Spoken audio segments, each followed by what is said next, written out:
Eu cumprimento a todos com a santa paz do Senhor. Irmãos e amigos que assistem esse vídeo, eu gostaria, nesta oportunidade, de falar sobre o grande amor de Deus e como ele é manifesto e como ele foi manifesto por nós. Irmãos, para mim falar sobre o grande amor de Deus, é necessário que eu volte lá no início da nossa história, lá em Gênesis, capítulo 1, no seu versículo 26, ali vai dizer que Deus cria o homem conforme a imagem e a vossa semelhança. No seu capítulo 2, ali vai narrar que Deus criou o jardim do Éden e formou o homem do pó da terra. Ali ele soprou nas narinas do homem o fôlego de vida.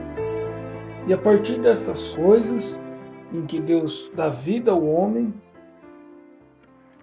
Deus vê que não era bom que o homem ficasse só, e aí Deus coloca um sono profundo em Adão, e como todos conhecem a história, arranca, serra a costela dele, e dali ele cria a mulher.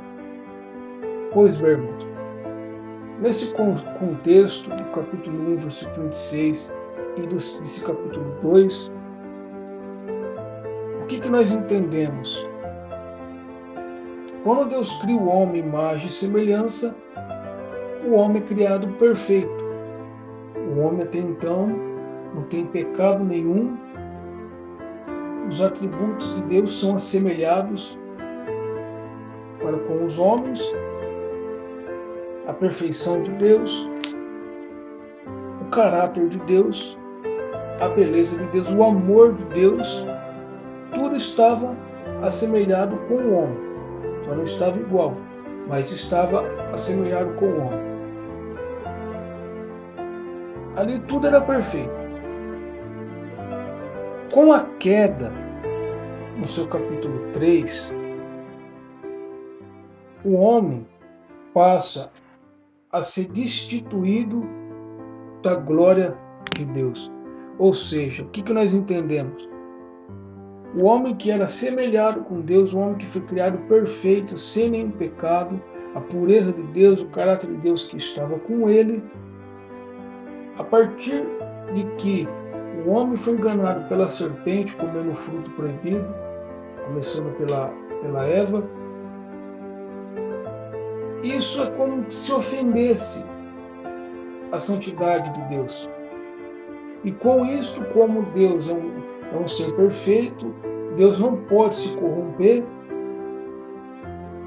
o homem automaticamente é destituído da glória do Senhor.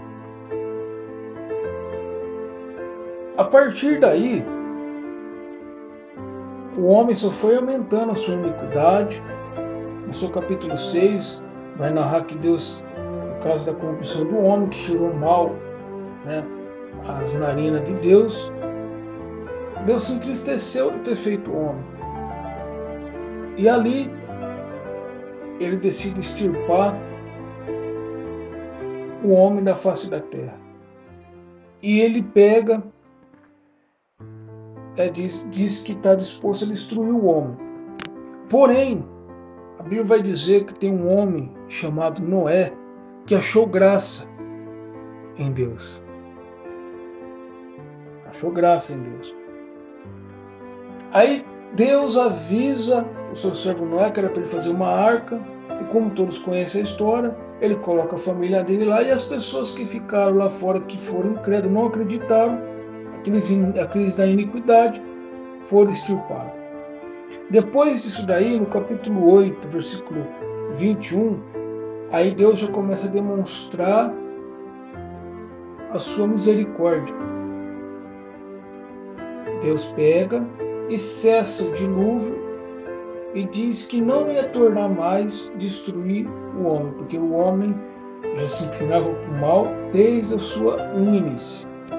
Enfim, Ao decorrer da história, ainda o homem continuava destituído da glória do Senhor.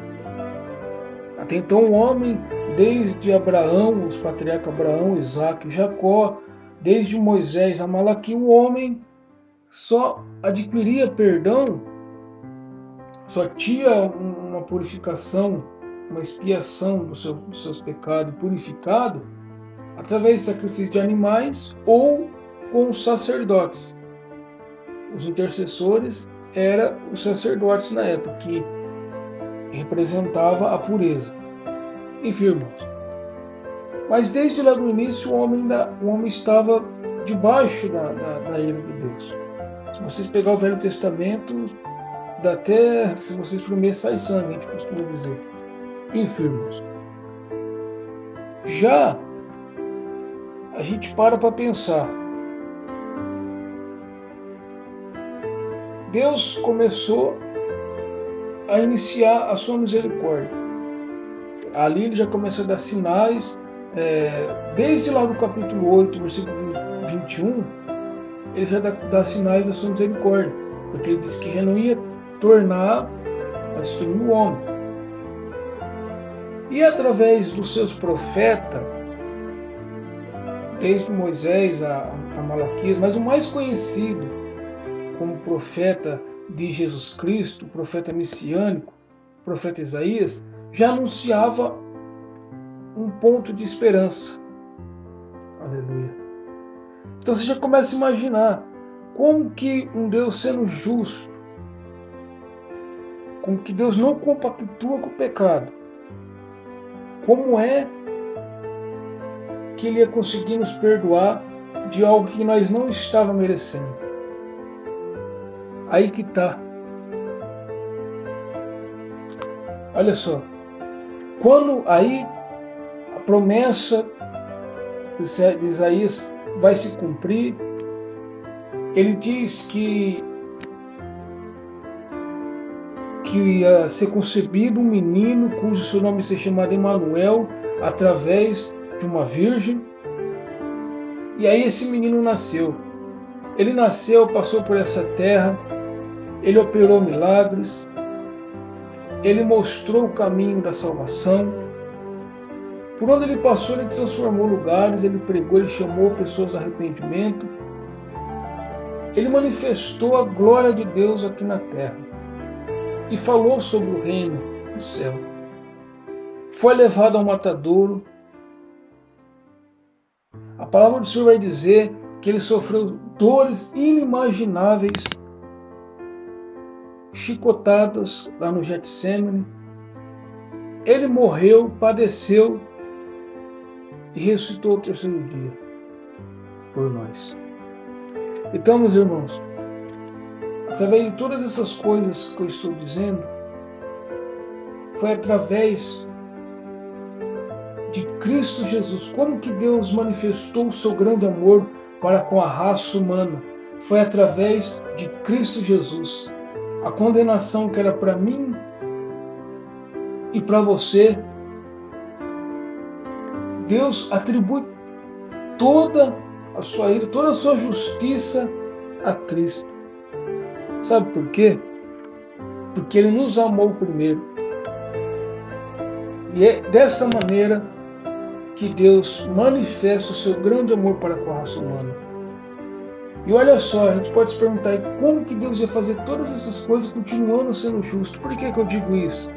Imagina que você está numa sala de juiz em que vai ser dada uma sentença. Um homem que matou e foi preso em flagrante. Olha só.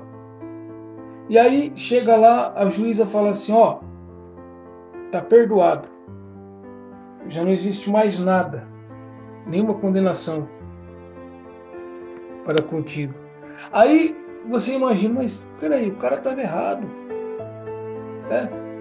O cara estava errado, o cara foi pego em flagrante, como é que ela vai continuar sendo justa? Aí se nós pegar o exemplo de Deus, é mais ou menos isso. Fala assim, mas como que Deus sendo justo, Deus sendo, não compactuando com o pecado, como que Ele vai nos perdoar uma coisa que nós não merecíamos? Esse delito. A resposta está aí. através de Cristo Jesus. Para Deus manifestar a sua justiça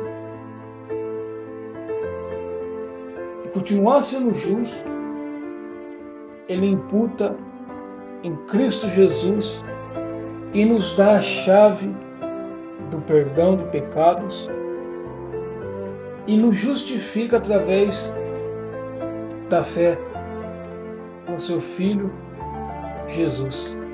Então é por isso, meus irmãos e amigos que assistem, é dessa maneira.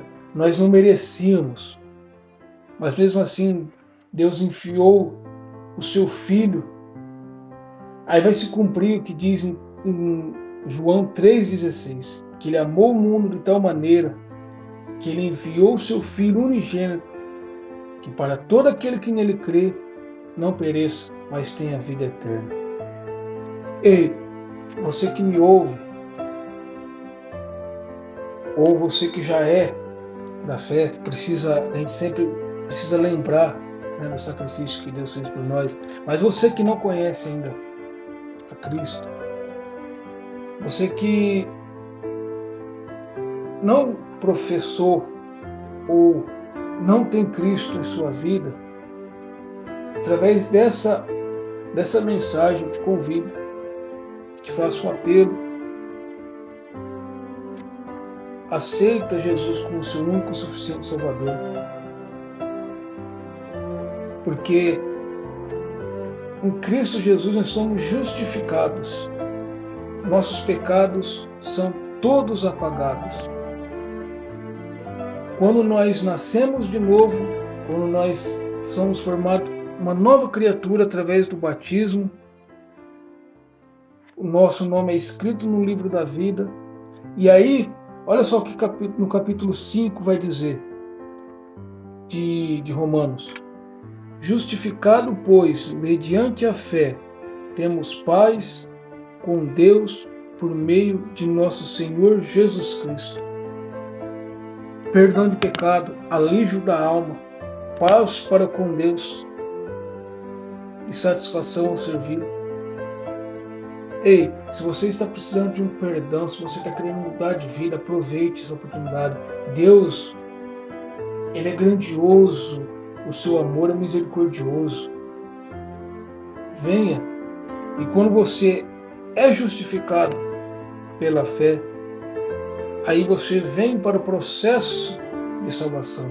Quando você professa a fé, você já foi salvo, seu nome já foi escrito no livro da vida. Porém, você vai passar pelo processo da salvação, de santificação, até a chegada da vinda do nosso Cristo Jesus, que vai nos levar para o céu, para habitar com Ele eternamente.